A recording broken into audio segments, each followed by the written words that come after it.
നിങ്ങളുടെ favourite shows ഇനി ഒരിക്കലും മിസ്സാവില്ല. ഇപ്പോൾ C5 കാണും നിങ്ങളുടെ ഫേവറേറ്റ് ഷോസ് തികച്ചും സൗജന്യമായി.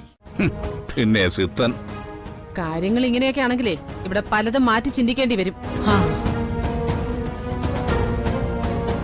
മീനാക്ഷിക്ക് കുരുതി കൊടുക്കാനുള്ളതല്ല എന്റെ മകന്റെ ജന്മം. അതെ, മീനാക്ഷിയുടെ തലയെ വരച്ചത് സിദ്ധനല്ല, ദൈവമാണ്. എന്താ മോളെ കാർത്തിക്, അവൻ എന്തെങ്കിലും? കാർത്തിട്ടൊന്നുമില്ലമ്മ, ഇപ്പൊ ഒരു കുഴപ്പമില്ല. പിന്നെ മോൾ എന്തിനാ കരയുന്നേ? അമ്മ പിന്നെയും വഴക്കു പറഞ്ഞോ?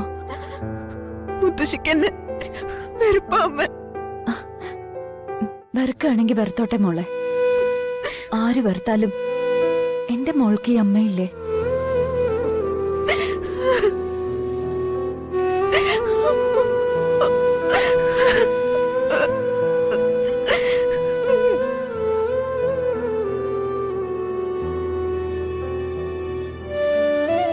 മോന് ക്ഷീണമുണ്ടോ? മയക്കം വരുന്നുണ്ട്, മരുന്നിന്റെ. എന്നാ മോൻ ഉറങ്ങിക്കോ. സാവിത്രി, അവൻ ഉറങ്ങിക്കോട്ടെ. പോട്ടെ മോനെ. പതുക്കെ പതുക്കെ. പതുക്കെ.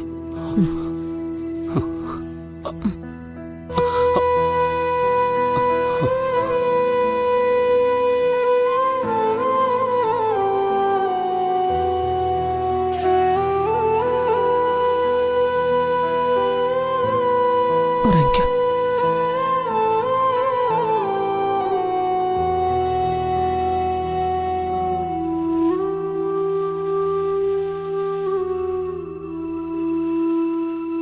കുടുംബത്തിന്റെ സമാധാനം ഇല്ലാതാകുന്നത് ഇങ്ങനെ.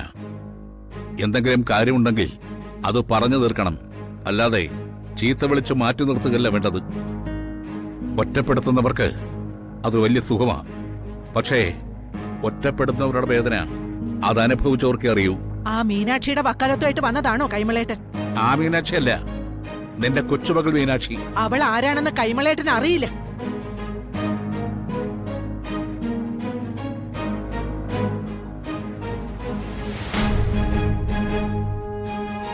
എന്റെ കാർത്തിമോന്റെ ജീവൻ എടുക്കാൻ ജനിച്ചവളാ അവള്. അവൾ ഈ തറവാടിന്റെ നാശം കാണാൻ ഒരുങ്ങി പുറപ്പെട്ടവളാ. എന്റെ ജയരാമന്റെ മകളല്ല അവള്. ആ യക്ഷി മാധുരിയുടെ മകളാ മീനാക്ഷി. ഇവിടെ നടന്ന എല്ലാ നാശങ്ങൾക്കും കാരണം അവളാ. അവൾ ഒറ്റ ഒരുത്തിയ. എനിക്കിതൊക്കെ തോന്നി തുടങ്ങിയിട്ട് കുറച്ച് ദിവസങ്ങളായി. ഒടുവില് ആ സിദ്ധം കൂടി തുറന്നു പറഞ്ഞതോടെ പൂർണ്ണ വിശ്വാസമായി. ആ സിദ്ധം പറഞ്ഞതൊക്കെ ഇവരോടുകൂടി പറയും മാലതി. ഇവരും കൂടി കേക്കട്ടെ. സിദ്ധം പറഞ്ഞതൊക്കെ കേട്ടാല് പിന്നെ ഒരു നിമിഷം ആ മീനാക്ഷിയെ നിങ്ങൾ ഈ വീട്ടിൽ നിർത്തില്ല. മീനാക്ഷിക്ക് മാലതി പുതിയ ജാതകം എഴുതൊന്നും വേണ്ട. പറഞ്ഞതെന്താണെങ്കിലും അതിവിടെ പറയണം. പറമാലതി. കൊച്ചുമകന്റെ ഭാര്യാസ്ഥാനത്തുള്ള സ്ത്രീ, അവൾ ആ തറവാട് മുടിക്കും. ഈ സ്ത്രീ സർവസംഹാരിയായ തീയാണ്. നാശം മാത്രമേ വിതയ്ക്കൂ. എങ്ങോട്ട് തിരിഞ്ഞാലും ആപത്തുകൾ തന്നെ. കൊച്ചുമകനുമായിട്ടുള്ള അവളുടെ വിവാഹബന്ധം എത്രയും വേഗം പിരിക്കണം. അല്ലെങ്കിൽ ആ മരണവും നാം മുന്നിൽ കാണുന്നു.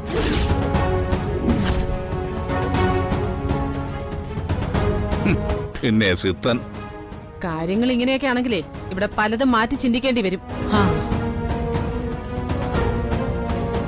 മീനാക്ഷിക്ക് കുരുതി കൊടുക്കാനുള്ളതല്ല എന്റെ മകന്റെ ജന്മം. അതെ, മീനാക്ഷിയുടെ തലയെ വരച്ചത് സിദ്ധനല്ല, ദൈവമാണ്. ശിക്ഷിക്കാൻ അറിയാവുന്ന ദൈവത്തിന് രക്ഷിക്കാനും അറിയാം.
ഇന്ദ്രജി എന്താ ഇന്ദ്രജി പതിവില്ലാതെ? ഈ വഴിയൊന്നും എനിക്ക് മറക്കാൻ പറ്റില്ലല്ലോ മാലതി. മനസ്സിൽ കിടന്ന് കത്തുന്ന കനൽ വഴികളല്ലേ ഇത്. ആ നീ വാ, ഒരു വിശേഷമുണ്ട്. വിശേഷം? ഇന്ദ്രജി ഇന്നിട്ട് പൂരം നടക്കോ? പോരുമില്ല, ഒരു കമ്പത്തിന് തീ കൊളുത്തും, അത്രേ ഉള്ളൂ. ആണോ? അത് മതി.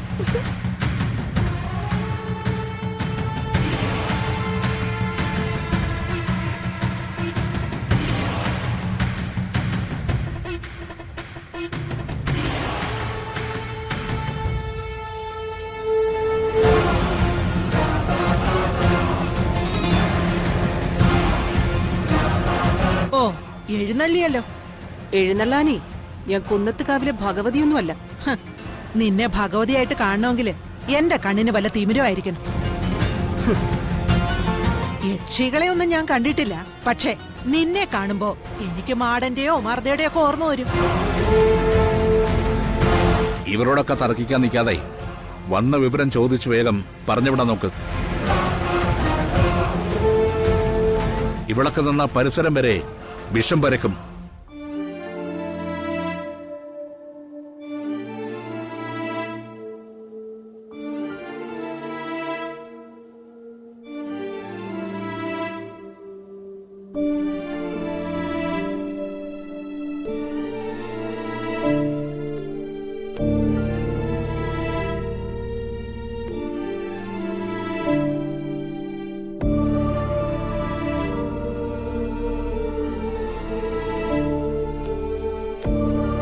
ജഗദീഷേ, എന്തിനാ ആങ്ങളെ വിളിക്കുന്നത്? എന്നെ കണ്ടപ്പോ പേടിച്ചു പോയോ? പേടിക്കാൻ നീ ആര്? അല്ലെങ്കിൽ തന്നെ ഞങ്ങൾ എന്തിനാ നിന്നെ പേടിക്കുന്നത്? നിന്നോടൊക്കെ മറുപടി പറയണമെങ്കിലേ നല്ല കൈക്കരുത്തുള്ള ആണുങ്ങൾ വേണം. അതിനാ ഞാൻ എന്റെ ആങ്ങളെ വിളിച്ചത്.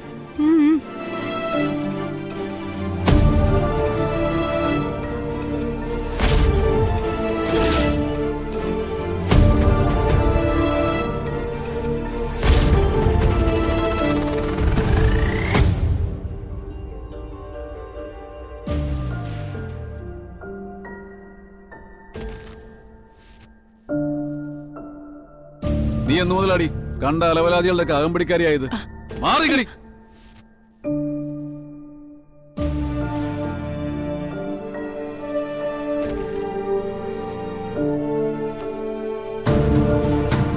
നിനക്ക് എന്നെ കാണുമ്പോ അല്ലെങ്കിലും ഒരു എല്ല് കൂടുതലാ. ഡൗൺലോഡ് ചെയ്യൂ C5 ആപ്പ്. കാണൂ എല്ലാ എപ്പിസോഡുകളും സൗജന്യമായി.